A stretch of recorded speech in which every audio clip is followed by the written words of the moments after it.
And I've kind of been asked to introduce him a little bit, as well as contextualize his work and how it fits with the topic of this seminar and so forth. And I hope from my introduction that you'll see that he's been extremely influential in the field of Second Temple Judaism, or what is sometimes referred to as the intertestamental period. And so early Christianity comes out of that same period, and New Testament, etc. George Nickelsburg is Emeritus Professor of Religion at the University of Iowa, where he taught for more than 3 decades. He received his education at Valparaiso University, Concordia Seminary, Washington University, and Harvard University, where he did his doctoral work with Christer Stendahl, Helmut Kuster, Frank Cross, and John Strugnell. And if you know any of those names, that's a pretty heavyweight group there. He was the Thayer Fellow at the American School of Oriental Research in Jerusalem and a field supervisor in several archaeological digs. He was also a Guggenheim Fellow and National Endowment for the Humanities Fellow. For 3 years, he served as pastor of a Lutheran parish in Akron, Ohio, and then for more than 3 decades, as I mentioned, he taught on the faculty at the University of Iowa. And he was also, during that time, director of its School of Religion for 5 years, and then retired in 2000. The history and literature of early Judaism and the relationships between it and Christian origins have been the special focus of Nickelsburg's research. His monographs include Resurrection, Immortality, and Eternal Life in Intertestamental Judaism, published by Harvard University Press. Jewish Literature Between the Bible and the Mishnah, a historical and literary introduction. This is a great source book that a lot of students and grad students are sent to get a better feel for the Jewish literature during this period.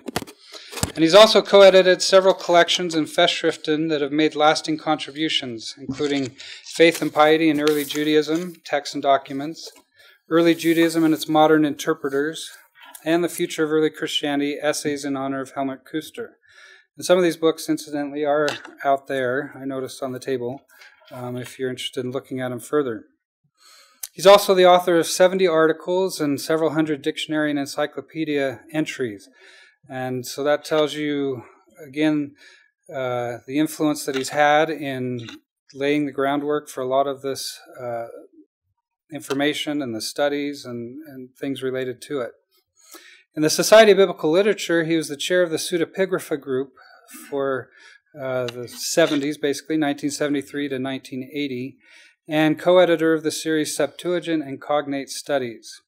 And he served on the editorial boards of the Catholic Biblical Quarterly, Dead Sea Discoveries, and the Dictionary of Judaism in the Biblical Period, 450 BCE to 600 CE. Kind of on a more personal level, he married Marilyn Merchant, I don't know if I'm pronouncing that right, in 1965, and I believe they're the children of 2, a boy and a son and a daughter. And I don't know if he remembers this, but when I was first deciding my dissertation topic, I wanted to do something on the Testament of Abraham, one of these pseudepigrapha texts. And one of my dissertation advisors, I believe it was Berger Pearson, suggested I contact Professor Nickelsburg to refine some ideas for my topic related to the Testament of Abraham. Well, when I called him and he heard my name, Jared, he joked that I should be working on Enoch texts, not the Testament of Abraham, since Jared is Enoch's father. Well, I stuck with the Testament of Abraham anyway, but have since had the opportunity to attend several Enoch seminars where George Nickelsburg also attends regularly. And this is a body of international scholars that meets every other year in Italy. And then we've also crossed paths many times in the Society of Biblical Literature, the Pseudepigrapha, and other sessions related to Second Temple Judaism. And I can truly say that he's been a constant presence in the field and really a good kind of checks and balance man in a lot of these discussions to make sure we don't get too outrageous in our theories and ideas. His work on Enoch is truly significant, and they even had a whole panel at the Society of Biblical Literature just related to his work on that. And you'll see here up front, just a little show and tell here. These are just some of his works, and these are related to the book of First Enoch, which which is a compilation of various texts related to Enoch. And first was this translation as part of the Hermeneia translation series, and then Volume 1 and Volume 2 of First Enoch. And so you can see these are several hundred pages, very detailed, very careful reading,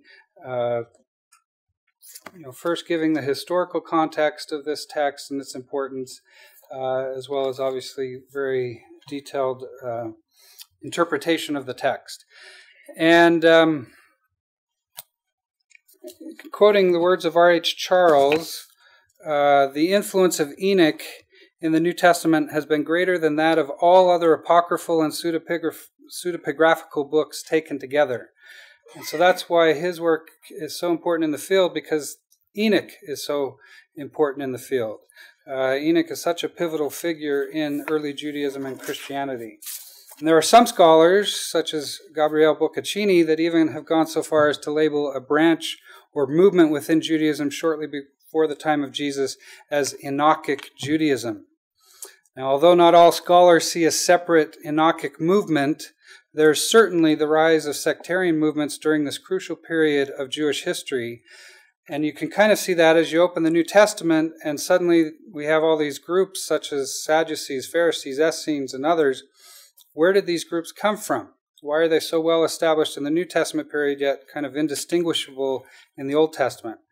And that's because the Second Temple period is when a lot of these things start to come out, and why work in this field is so important, not only for understanding Judaism and the rise of rabbinic Judaism from it, but also Christianity coming out of that same time period. And so besides kind of the religious movements, you also have a time of textual flourishing with the production of the Septuagint, Targums, which are Aramaic translations of the Hebrew Bible, pseudepigrapha texts. These are old texts related to Old Testament figures, but probably written during these later periods. Of course, you have the Dead Sea Scrolls with its many genres and types of texts, some of which probably were common in other communities that we don't have. And then there's still many other texts and figures like Philo and Josephus. So it's just a really rich time period of texts that shed light on various religious aspects of these groups and time period. Now, although few of these texts made it into the later canon, they did have this rich life, were copied for quite a while. They had some type of authority during the Second Temple period. Some are even quoted in the New Testament.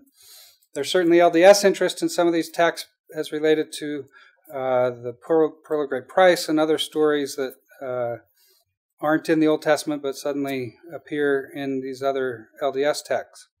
Anyway, I could go on and on about this wonderful, rich period of history. It's what I study, and I love it. But we're here to hear from one of the great scholars of this period and glean some of his insights from his meticulous work on the Enoch texts. And, if he went through everything in these books, obviously we'd be here for a long period of time. But we're going to glean some of his insights. And these are works that didn't just take months or years. These took decades to work through. And great contribution to the field. And so I'd like to introduce Professor George Nickelsburg.